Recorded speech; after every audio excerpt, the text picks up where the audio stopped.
नमस्कार दोस्तों, स्वागत है एक बार फिर से आप सभी लोगों का कण्व नगरी लाइव में। और आज हमारे साथ पूर्व सैनिक सुनील बहुखंडी जी हैं, जो कि मिशन सांस्कृतिक कोटद्वार के नाम से एक संस्था चलाते हैं। और पिछले 3 सालों से, लगभग 4 सालों से सर को मैं जानता हूं, चाहे वो सोशल मीडिया के माध्यम से, और पिछली बार आपने चुनाव भी लड़ा था विधायक का, तो तब से जानकारी है। और कोटद्वार के ज्वलंत मुद्दों पर लगातार अपनी राय भी रखते हैं और धरातल पर काम भी करते हैं। तो आइए आज आप लोगों का भी परिचय करवा देंगे, आप लोगों की भी मुलाकात सर से करवा देंगे कि किस प्रकार का विज़न आपके पास है और आप क्या कोटद्वार के लिए क्या विज़न लेकर आए हैं, क्या सोच है आपकी, और कैसे कोटद्वार का विकास हो सकता है। सर, स्वागत है आपका।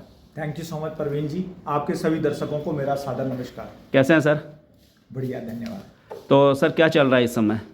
वर्तमान में कोटद्वार की अगर मैं बात करूं तो हम लोग कोटद्वार के एक सुखद भविष्य के सृजन के लिए प्रयासरत हैं। जैसा आपने बोला, वर्ष 2020 विजयदशमी को हमने एक अभियान, जिसको हम मिशन कहते हैं अंग्रेजी में, मिशन सांस्कृतिक कोटद्वार के एक अभियान का हमने आधारशिला रखी थी।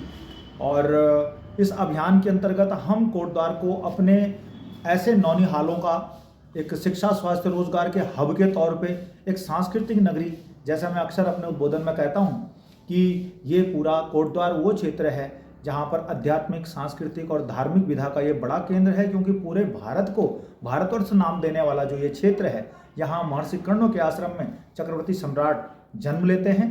तो ऐसे पुण्य धरा के हम लोग रहने वाले हैं और हमें इसका गर्व है। हम इसके अच्छा वातावरण करने के लिए जो भी इसमें हम बढ़िया कर सकते हैं, उसके लिए सदैव काम करना हमारा नैतिक दायित्व है।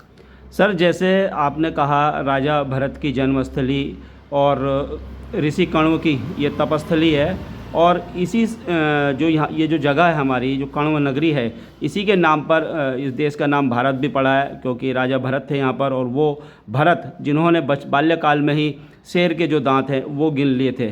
तो ऐसा मतलब एक हमारा जो गौरव है, लेकिन ये गौरव कब तक हम अब गौरव गौरव गौरव करते रहेंगे? कब हम उनके जैसे, मैं कह रहा हूँ कि अगर हम इतना भी तिल बराबर भी काम कर पाएँ, क्यों नहीं हम इसको एक जो है विश्व धरोहर बना पा रहे हैं? क्या कारण है सर? प्रवीण जी, आप स्वयं एक क्रांतिकारी पत्रकार हैं, और जहाँ तक हमने एक बार आपकी एज गणना की थी तो आप मुझसे साल भर बड़े हैं। तो आप कोटद्वार से मूलतः जानते हैं। और इस वाद में जो हम बातचीत कर रहे हैं, इस संवाद में आपसे मैं अपेक्षा करूंगा कि आप उन ज्वलंत मुद्दों के बारे में प्रश्न करें जो कोटद्वार को रसातल में ले जा रहे हैं। बहरहाल आपने जो कहा है तो विष्णु पुराण में उद्धृत है, उत्तरम यत् समुद्रस्य हिमाद्रश्च व दक्षिणम वर्ष तद भारतम नामा भारती यत् संतति। हिमालय के दक्षिण में और समुद्र के उत्तर में जो भूभाग इन 2 सीमाओं के अंदर है, वो भारतवर्ष है। और इस भारतवर्ष में निवास करने वाली संपूर्ण जो संतति है, वो एक भारत माता की संतान है। यही हम कहते हैं, माता भूमि पुत्रो हम पृथिव्या, ये धरती मेरी माँ है और मैं तो ये जो ऋण होता है, भूमि का ऋण, ये हमें ये बताता है कि क्या वर्तमान में जो कोटद्वार है, ये जिस तरह से विश्व धरोहर की बात आपने की, या अपने मूलभूत सुविधाओं से भी वंचित है। प्रवीण जी, इस कोटद्वार के अंदर तीन नदियां चलती हैं, जिसमें से पश्चिम में ऐतिहासिक सांस्कृतिक विरासत की धनी मालिनी नदी जो सदा नीरा है, वर्ष भर जिसमें न्यूनाधिक जल उपलब्ध रहता है। इसी प्रकार से पूर्व में खो नदी, उसमें भी वर्ष भर पानी रहता है। मध्य में जो सुकरो है, वो ब्राह्मणी, पुलिंडा, बल्ली, कांडे, इस क्षेत्र का जो रिएंट्रेंट है, अंग्रेजी में से रिएंट्रेंट कहते हैं बंधु, यानी बरसाती नाले, लेकिन कमोबेश इसमें भी पानी रहता है। तब भी आप ग्रामीण और शहरी क्षेत्र में पानी की समस्या से अगर जूझ रही जनता है, तो ये मैनेजमेंट यानी प्रबंधन का कहीं ना कहीं, तो ऐसा ही कोटद्वार का जो पुलिस है, प्रशासन है, कोटद्वार का एसडीएम है, तहसीलदार है, और नीचे तमाम कर्मचारी अधिकारी हैं, पब्लिक वर्क डिपार्टमेंट जो पीडब्ल्यूडी है। हम आज देखते हैं कि जनरल खंडूड़ी ने विगत 15 वर्ष पहले लगभग इस कोटद्वार को मालन नदी का पुल दिया। तमाम विकास कार्यों में मालन नदी के पुल और इस लाइफ लाइन जो भाबर क्षेत्र के लिए, कोटद्वार के लिए है, ये महत्वपूर्ण भूमिका निभाती थी। मैं स्वयं जब भाबर गया था एक बार, 2002-3 की बात है, तो मैं मोटरसाइकिल समेत बह गया था बरसात के दिनों में। तो ऐसे विभिन्न परिस्थितियों के लिए कितना बढ़िया। लेकिन हमारे कोटद्वार के कर्णधारों ने इस दलदल बन चुकी दलगत राजनीति से, मैं कहता हूँ इसने उस पुल को ढहाने में मात्र 15 साल लगाए हैं और आज भी 26.5 करोड़ का मुझे जानकारी में आया है कि बजट इसके लिए प्रस्तावित हुआ है। एक उदाहरण के माध्यम से मैं वर्तमान परिस्थिति को मैं डिफाइन कर रहा हूं कि ये विकास कार्यों के लिए आता, किसी सड़क के निर्माण के लिए, किसी विकास के कार्य के लिए कहीं पर काम में लगता तो खुशी होती, लेकिन ये कहाँ पर काम लगेगा।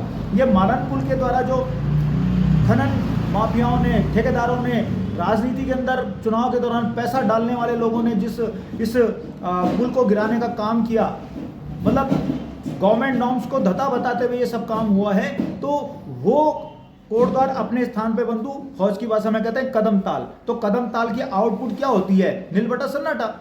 कदम ताल जब तेज चल होता है यानी कि आगे बढ़ते हैं तो विकास होता है, लेकिन आज कोटद्वार कदम ताल कर रहा है, तो ये हमारे लिए बड़े ही चिंतनीय विषय है। और इसीलिए मिशन सांस्कृतिक कोटद्वार वर्ष 2022 में मिशन सांस्कृतिक कोटद्वार के ध्वज तले हमने विधानसभा चुनाव लड़ा और हमारे मुद्दे जो उस समय थे मैं आपको बताना चाहूँगा।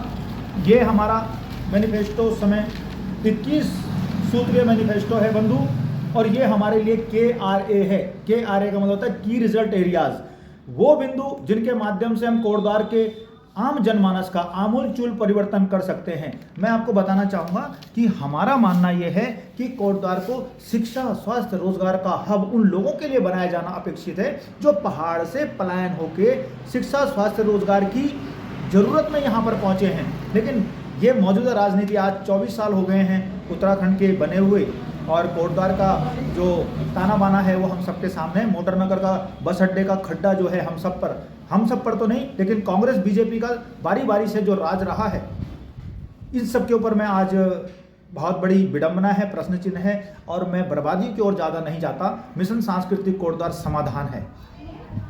अच्छा सर, जैसे आपने कहा कि बहुत सारी समस्या हमारे कोटद्वार की है, और मैं एज अ पत्रकार भी देखता हूँ कि आज जो गढ़वाल का प्रवेश द्वार है वो मैं कभी कहीं भी जाता हूँ 6 महीने मुझे बनती हुई चीज़ वहाँ दिखाई देती है कुछ ना कुछ, लेकिन कोटद्वार अगर कोई व्यक्ति 6 महीने में आता है तो यहाँ पर कुछ ना कुछ टूटता हुआ दिखाई देता है। लेकिन मेरा अपना कहना यह है, मेरा अपना मानना यह है कि जैसी प्रजा होगी राजा वैसा ही होगा। प्रजा, मुझे नहीं लगता है कि इतनी सारी समस्याओं के बावजूद भी प्रजा जो है कि जैसे कहते हैं कि धृतराष्ट्र की तो आंखों में पट्टी बन गई गंधारी, तो उस प्रकार से मुझे प्रजा यहाँ पर दिखाई दे रही है। प्रजा के बारे में क्या कहोगे? यहाँ के लोगों को किस प्रकार से क्या कहेंगे आप? चलिए, मैं आपकी बात से सहमत कैसे हूँ। कोटद्वार के ऊपर सीधा सीधा प्रश्न चिन्ह है। कोटद्वार की जनता में मैं भी शामिल हूँ। देखिए, मुझे कोटद्वार का इतिहास भी पता है, मुझे कोटद्वार का भूगोल भी पता है, मुझे कोटद्वार का जनांकीय घनत्व भी पता है, डेमोग्राफिकल सेटअप भी पता है, और यहाँ का जो गवर्नमेंट मैकेनिज्म है उसका भी पता है। देखिए मित्र, हम कुछ होमवर्क करके बैठे हैं। मैं आपको 2 उदाहरण देता हूँ।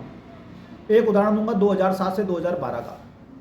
2007 से 2012 के बीच में कोटद्वार की जो लाइफलाइन थी, जो खो नदी के साथ से, सुखरो के साथ से और मालन नदी के साथ से जो नदी है, नदी के साथ से नहरें निकाली गई थी जो कोटद्वार को पूरा सिंचित करने के लिए ग्रामीण क्षेत्र में जल व्यवस्था देखने में आया। हम 1994 में सेना में गए और 2018 में प्रीमेच्योर रिटायरमेंट लेकर के घर पे आए, तो कोटद्वार का जो बदलाव स्वरूप लगा, तो उसके आधार पर मैं कह रहा हूं कि 2007 का जो नेता भारतीय जनता पार्टी के चुनाव चिन्ह पर लड़ता है वो 5 साल भाजपा ही रहता है।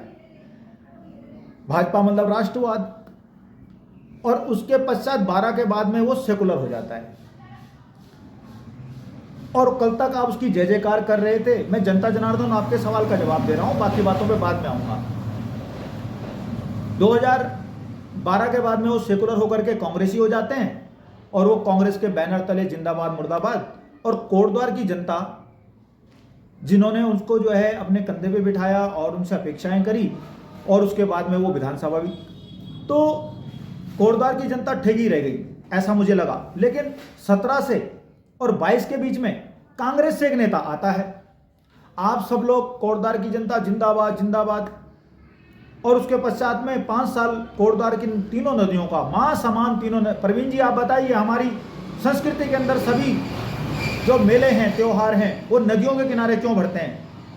आप देखिए हमारी संस्कृति के अंदर, और हमारी माँ समान नदियों को ऐसे जैसे बाज जो है कबूतर को छील छील के फेंकता है। नदियों को तो जीवनदायिनी भी कहा जाता है। बिल्कुल जीवनदानी, इसीलिए और- हमारी, और अभी इनको पूछिए, जो माँ कहा जाता है जीवनदायी। माँ गंगा का जो, अब माँ गंगा की लंबाई कितनी है? 255 किलोमीटर है। आप गंगा सागर से लेके और अपना गौमुख तक आप इसको देखते हैं, और इसके नीचे जितने भी शहर हैं उनको कहते हैं सांस्कृतिक नगर।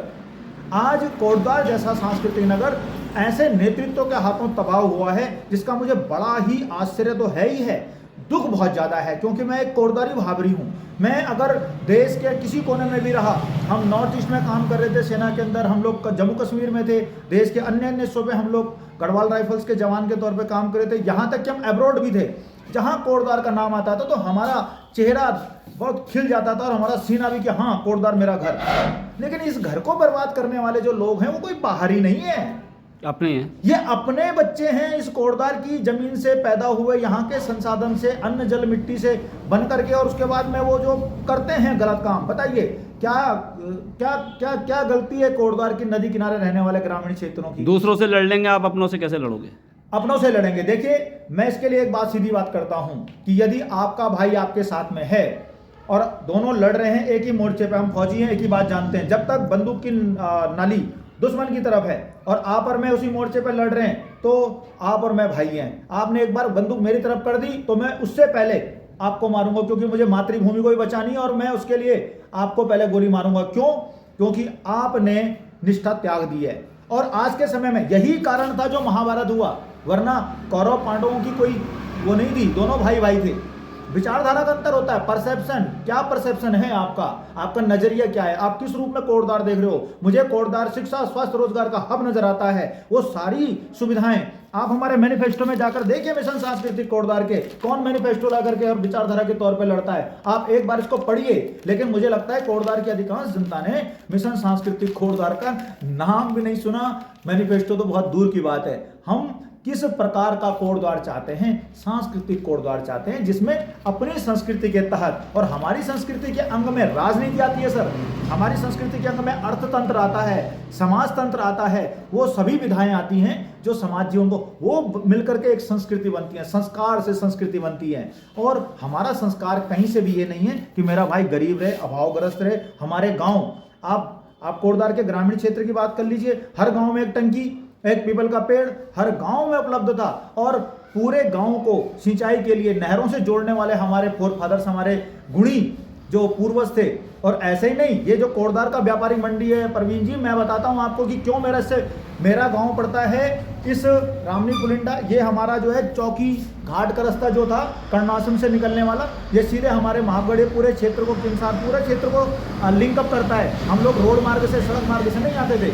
यहाँ तक कि बचपन में जब हम सिद्धबली भी जाते थे मानपुर से, तो हमने कभी सड़क का इस्तेमाल नहीं किया, हम यहीं से गाड़ी घाट होते हुए नदी पार करके और सीधे हम सिद्धबली पहुँचते थे। उसी प्रकार से कोटद्वार का ये पूरा जो क्षेत्र है, आप क्या बात इस बारे में बात करते हैं लोग बात, मैं कह रहा हूं इस बात को बहुत तथ्य के साथ में कि जो 10,000 विद्यार्थी महर्षि कर्णों के आश्रम में पढ़ते थे, क्या उस छोटे से कर्णाश्रम में जो 3.17 हेक्टेयर है, 3.17 हेक्टेयर कर्णाश्रम की जमीन रह गई है, और उस पर भी जो कर्णाश्रम में भरत मंदिर है वो उपेक्षित पड़ा है। वहां पर का शिलापट हमारे तमाम मुख्यमंत्री, बड़े बड़े नेताओं, जनरल खंडूड़ी से लेकर के हरक सिंह से लेकर कितने कितने नामों से लेकर के उसमें जो है उन्होंने शिलान्यास पट में लिखा है।